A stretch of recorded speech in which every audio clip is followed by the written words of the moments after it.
आषाढ़ कृष्ण पक्ष योगिनी एकादशी कथा।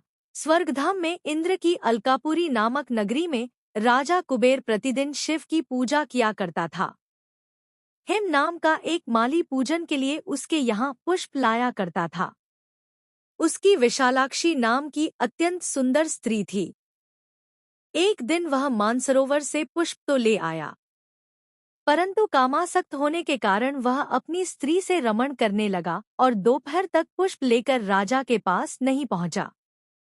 उधर राजा उसकी राह देखता रहा। अंत में उसने सेवकों को आज्ञा दी कि तुम लोग जाकर हेममाली के न आने के कारण का पता लगाओ। सेवकों ने पता लगाकर राजा से कहा, महाराज, माली तो अत्यंत कामी है, अभी तक अपनी स्त्री से रमण कर रहा है। यह सुनकर कुबेर ने क्रोधित होकर उसे बुलाया। हेममाली राजा के भय से कांपता हुआ उपस्थित हुआ। राजा कुबेर क्रोध के मारे कांपते हुए कहने लगा, अरे पापी, नीच, कामी, तूने मेरे परम पूजनीय ईश्वरों के भी ईश्वर श्री शिवजी महाराज का अनादर किया है। इसलिए मैं तुझको शाप देता हूँ कि तू स्त्री वियोग सहेगा और मृत्युलोक में जाकर कोढ़ी होगा। कुबेर के शाप के प्रभाव से हेममाली उसी क्षण स्वर्ग से पृथ्वी पर गिर गया। भूतल पर आते ही उसे श्वेत कोढ़ निकल आया। उसकी स्त्री भी उसी समय अंतर्ध्यान हो गई। मृत्युलोक में आकर उसने अनेक दुख भागे, भयानक जंगल में जाकर बिना अन्न और पानी के भटकता रहा। रात्रि को निद्रा भी नहीं आती थी, परंतु शिव की पूजा के प्रभाव से उसको पिछले जन्म की स्मृति का ज्ञान अवश्य रहा। घूमते घूमते एक बार वह मार्कंडेय ऋषि के आश्रम में पहुंच गया, जो अत्यंत वृद्ध और तपवान थे। हेममाली वहां जाकर उनके चरणों में गिर गया।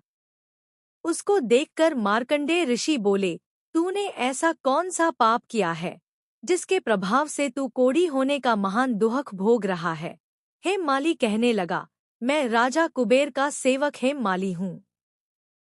मैं राजा की पूजा के लिए नित्य प्रति पुष्प लाया करता था।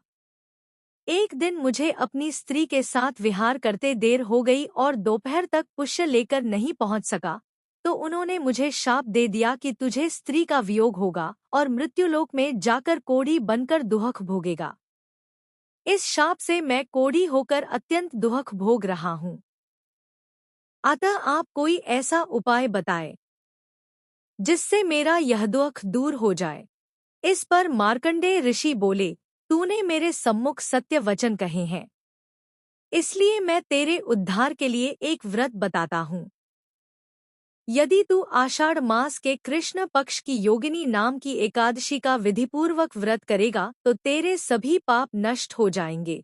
यह सुनकर हेममाली ने अत्यंत प्रसन्न होकर मुनि को साष्टांग प्रणाम किया।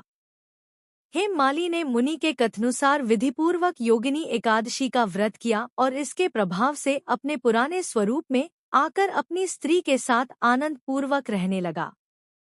भगवान श्री कृष्ण बोले, हे राजन, यह योगिनी एकादशी का व्रत 88,000 ब्राह्मणों को भोजन कराने के बराबर फल देता। इसके व्रत से समस्त पाप दूर हो जाते हैं और अंत में स्वर्ग की प्राप्ति होती है।